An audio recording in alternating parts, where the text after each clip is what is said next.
You're here! Finally! Is something wrong? Monsieur Neuvillette and Lady Furina, they seem to have gotten into a dispute. Please go see for yourself.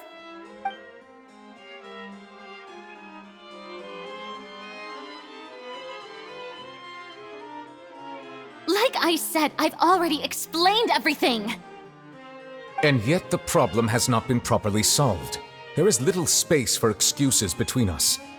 It is not my intention to offend you, but please, tell me where you stand. You are the Hydro Archon Focalor, are you not? Look at this. This is a list of the victims from the recent Poisson incident.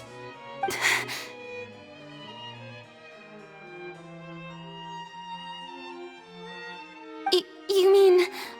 they're all... We did not arrive in time to avert this disaster, and I will not have it happen again. I will say this once more. You must tell me everything you know. Yesterday, I found 3 stone slates in some ancient ruins near Poisson. Do you know anything about those? Seriously? You're questioning me like this is a court case now. I don't know anything about that. But you found them in some ancient ruins, you say? That's correct, which is why I came to ask you some questions. There should have been 4 slates, but one of them was missing. The other 3 featured different images that seemed to correlate to the prophecy. The prophecy? The second of these slates depicts the previous Hydro Archon Egeria kneeling before a floating island in the sky, as if confessing something. Do you know nothing of this either? I don't. I've never seen such slates. I'll ask you again. Do you really have no information regarding the previous Archon? My deciphering of the slates indicates that the Hydro Archon Egeria once had to confess to, or apologize for, a certain sin. If anyone would know about it, it should be you. All gods don't have the same secrets, you know. She was herself and I'm me. Is it really so strange that I know nothing? I understand your concerns, but I'm sorry. I just don't have anything to tell you. Forgive me for saying this now, Lady Furina, but I have long known of your various secret investigations into certain matters. There are several indications that you have been investigating the prophecy on the sly. This is not strange in itself, considering that you are the Hydro Archon. But it is strange that you should also claim to not know any of Egeria's secrets, as well as do nothing following your inquiries. You have never been as superficial as you have presented yourself to be, nor are you a fool. And yet, your behavior is very inconsistent.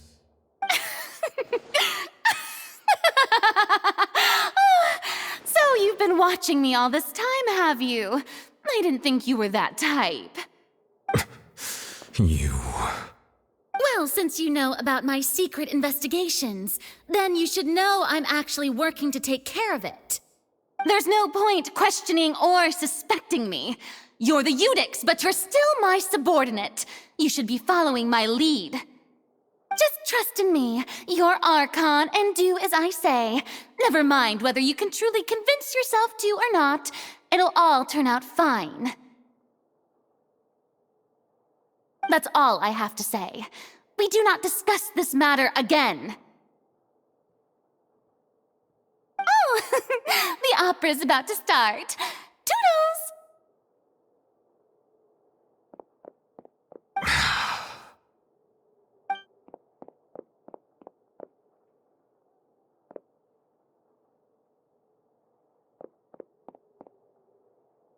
Did Furina not notice us standing by the door? Wonder what's up with her. She was smiling. She didn't seem in the mood. I assume you've been outside for a while now? Oh! You noticed! Seems Furina didn't even realize we were here. She was in a great panic, though I cannot discern the reason. Our discussion reached impasses time and again, a state of affairs that we cannot allow to continue. Still, I do not understand. Dialogue is the basis for understanding, so why did she keep refusing to engage? Everyone in her inner circle has noticed that she is hiding some secret. The issue is her attitude. I fear that she will not reveal anything unless absolutely forced to. We may have to create a situation in which she will have no choice but to speak. Oh? Like what? Normally, people will only reveal the truth when standing trial. Perhaps we must have the Hydro Archon experience just such a scenario. But Furina's seen so many trials, and she's really good at dodging questions. How do we make sure that she won't just slip away at the first chance she gets?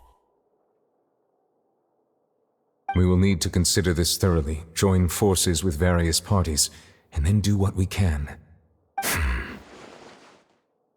If at all possible, I would prefer to recuse myself from this affair, but we must prevent the prophecy from coming to pass. This may be cruel to her, but all Fontaine is in crisis. The information a god possesses is too precious, and so we must take a chance on this.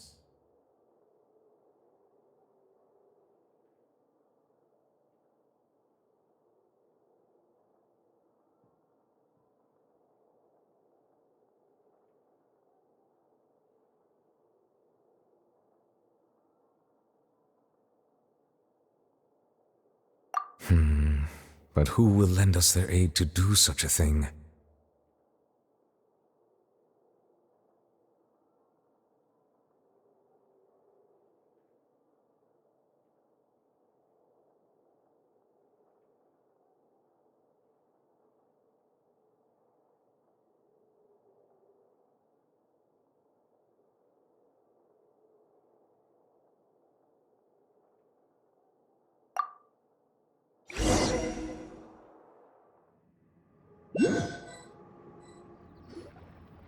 Well, that's everyone, huh?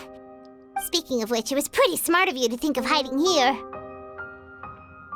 Poisson was just involved in a disaster, so it's presently devoid of people. That naturally makes it the best choice. And here you are drinking tea like it's the most natural thing in the world, huh? That's what families should do. Sit and enjoy a leisurely time together. It's nice to enjoy tea here, you know? Care for a cup? Lend me your ears, everyone. Or perhaps one of you might like to start us off. How about you, friend? Me? No, I don't think I can. Then, how about you, good sir?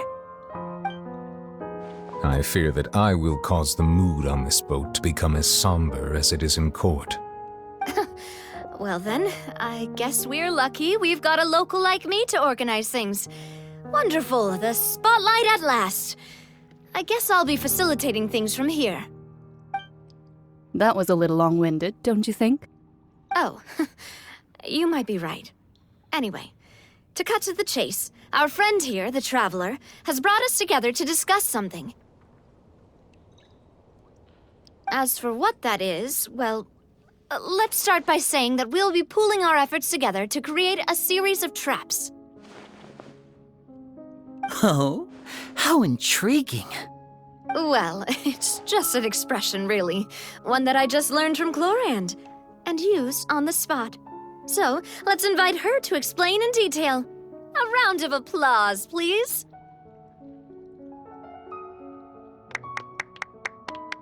Huh? Didn't you say that you would be facilitating this? Oh, come now. Your work doesn't involve much public speaking, right? This is a good chance to practice.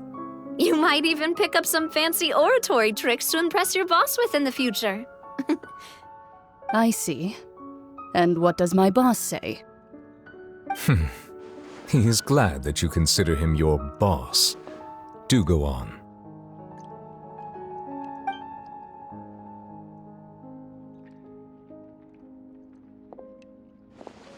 In that case, do any of you have experience hunting? Not that I recall. Fremine and I once used a wooden stick in a basket to catch wild rabbits when we were younger. As for Lynette, oh, right. You were sick that day, weren't you? I've also gone diving to catch some fish before. Does that count? I'm afraid not. You may or may not have heard, but Fontaine once played host to a group known as the Marechaussee Hunters. Though that was their name, they did not hunt animals, but rather various monsters left behind by the ancient dynasty of King Remus. Today, Fontaine's monster population has already thinned greatly, so the hunters have blended back into society, taking up arms in other lines of work. They even left a unique methodology of hunting in their wake. A trap comprises of the following components: bait, a trigger, and a containment device. Sometimes a lethal implement will also be necessary to deal with the prey. So, if we were to build a trap together, right now, what would you choose to build it with? For me, I would prefer something basket-shaped. Pigeons and rabbits will see the bait and naturally enter the snare. Our line of work requires a deft hand, and we're some of the best in the industry, so you can count on our techniques.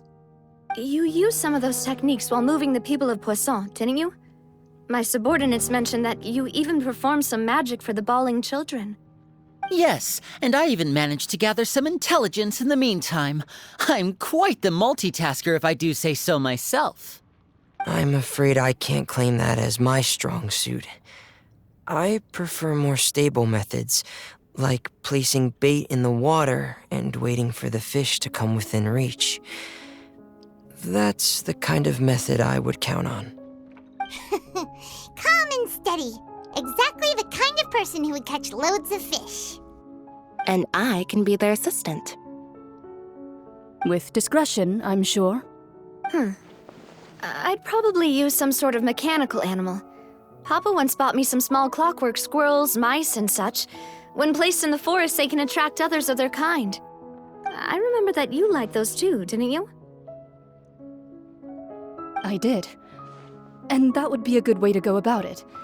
If they're realistic enough, animals of the same kind will follow them all the way to the trap. What about you, Monsieur Neuvillette? I fear I do not have any related experience. That makes sense. You usually solve problems directly, without the use of any such tricks. But I do have one more question for you, monsieur. If we were to create a trap now, how would you design it? I would like for it to be effective, but bring no harm to the prey. A more gentle trap would be ideal. Kind, as always. However, our intention doesn't necessarily change the containment device and the type of implement we need. If we wanted to kill the prey in one strike, we would need a powerful implement. However, that also goes for prey that must be captured and safely contained. Wait, why's that? Only a hunter who's a true expert at subduing their prey can snare it without harming it. The line that divides life and death is often exceedingly thin. So are we going hunting together? Huh. We hadn't thought of seeing ourselves as hunters. It kinda works, but maybe it's still not the best metaphor. If our means of capturing and dealing with our prey is to put them on trial, then the hunting metaphor is actually quite accurate. But we shall require much more courage than any hunter to judge a god, a being whose seat is an exalted throne.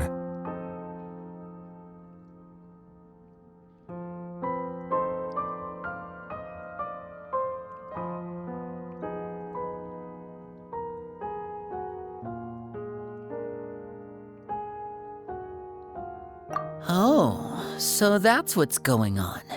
Sounds very interesting.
I guess I'm finally on the right path.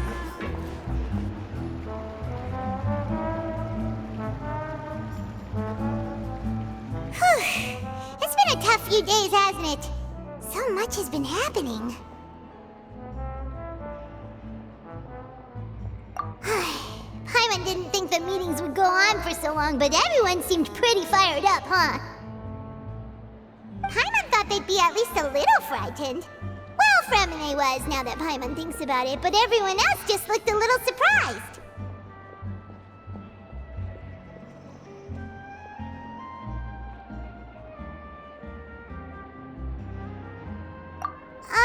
Well... It's hard to say. Paimon doesn't have any experience with this sort of thing. But with you around, Paimon sure will do great. After all, you're the most reliable person in the world, aren't you? Huh?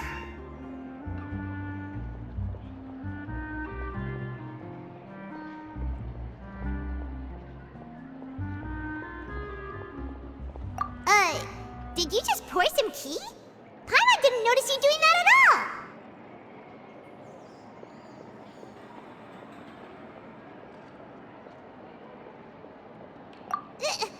Then what's that? Paimon's never seen that cup before! Don't be frightened. I'm just joining you two for tea. I merely refrained from saying anything till now. Who's that voice? But there's no one here! What a strange conclusion, but also such an interesting one.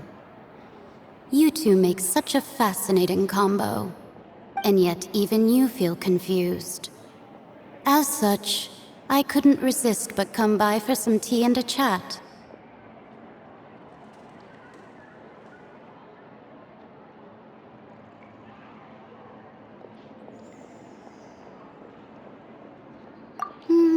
Consider me a passerby, just accepting a commission from my friend's disciple on a whim.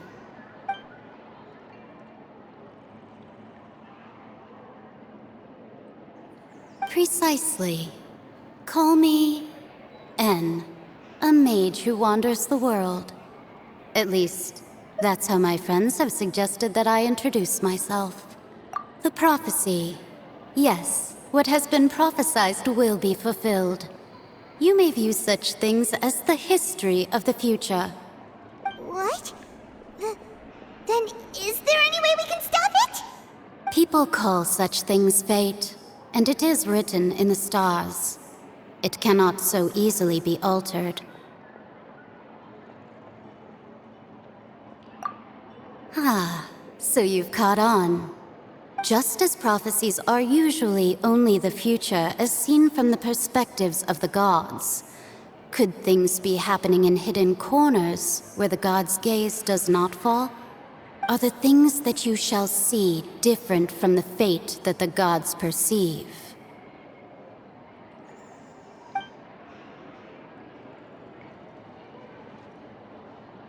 What is she talking about? It all sounds really impressive and important and stuff, but it also sounds kind of scary.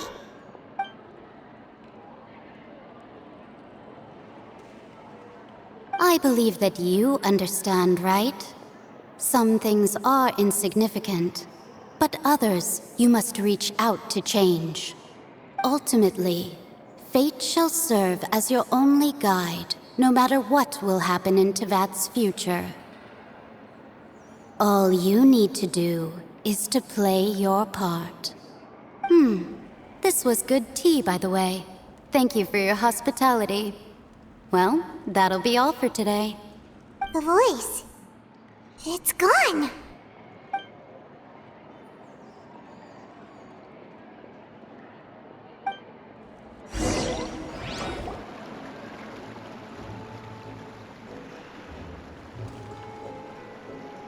What? I want to hear someone talking. All right, coming.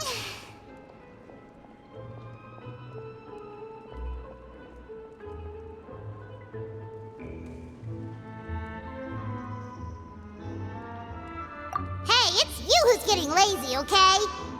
Well, I see I've walked in on some lively banter.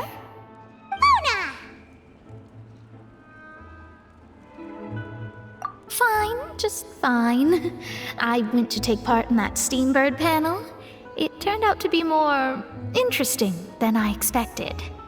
Not all Fontainians are pessimistic about this. One journalist mentioned that sitting around and waiting for the end to come would be wrong, and that they should make their own rescue preparations.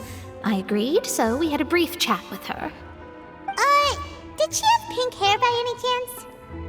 Why, yes, it was Charlotte. You remember her, right? That daredevil journalist? I'm in full support of her view. Prophecies are very important, but how can people allow their lives to be commandeered by just a few words? That's right! Paimon's glad to hear something sensible for once. Ah, yes. About what we had discussed before. I did try, but I'm afraid I couldn't reach the old hag. I'll try again tonight, but I wouldn't get your hopes up. Huh?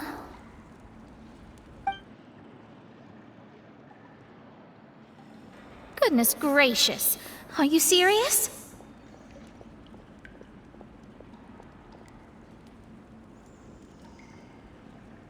She said that even the god's gaze has blind spots. Pretty bold if you ask Paimon. Most people would believe the gods to be all-knowing, right? The Hexen Circle members are certainly anything but ordinary.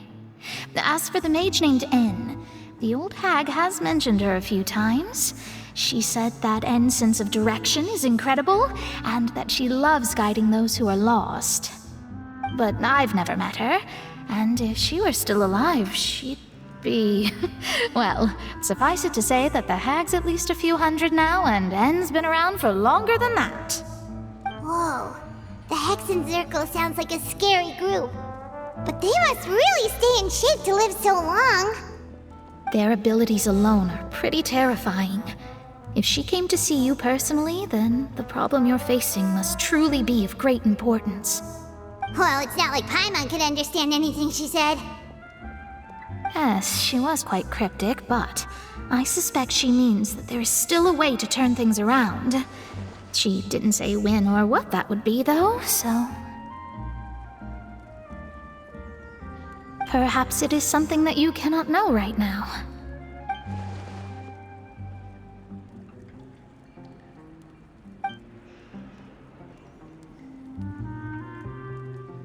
Traveler, Paimon? Are you two all right? Oh, we're fine. We're just a little down right now. It kind of feels like the end is coming, you know? I see. I feel that same sense of desperation, too.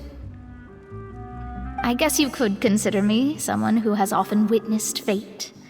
So far as I have seen, it cannot be swayed. But even so, I still hope for, and believe in, miracles. Astrology is eternal and rational, but fate may not be. It is cruel, but it can also be beautiful. Perhaps that's what En was trying to tell you.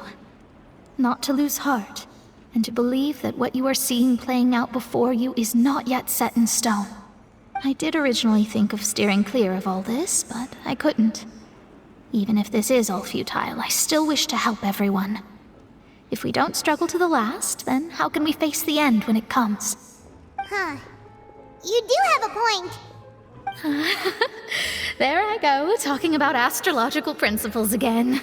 Sorry about that. The moment I start talking about work-related stuff. I need to get going.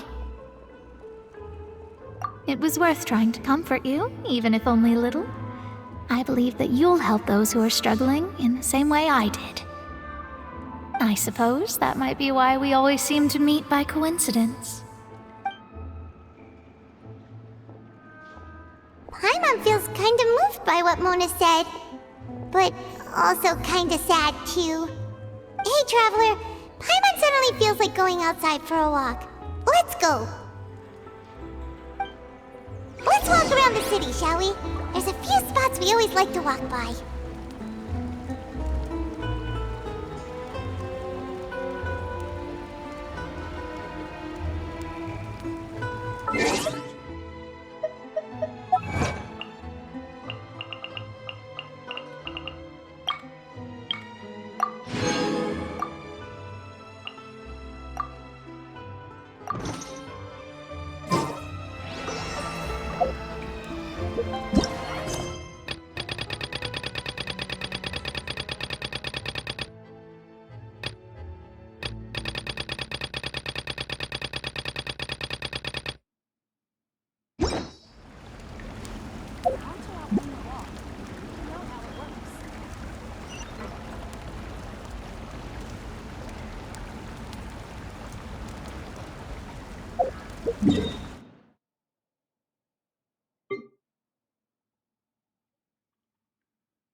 Huh? Our names are written in this newspaper. What's going on? Let Paimon see! The underwater stronghold, the Fortress of Meripede, has continued in its noble autonomy, but that does not mean that others cannot interact with it. My recent attempts to enter the fortress bore little fruit. Huh. Guess Charlotte still hasn't given up on that. Thus, did an Outlander friend become the focus of this report, a blonde adventurer with their white fairy legends trailing in their wake. It is said that this mysterious traveler once visited the underwater fortress. So while the fortress's interior remains a mystery behind closed doors, do not fear, for the tales of the traveler contain surprises in spades. Journalist Charlotte's biggest scoop yet, the Traveler's Trail, World Walker. Huh. Charlotte took so many awesome photos of us and we never even noticed her! She hasn't been able to get a hold of anything at the fortress, so since we're easier to find, she's using us as the subject matter instead? Ugh, seriously? Well, fine. Those headlines and photos do look cool, so Paimon will forgive her this time.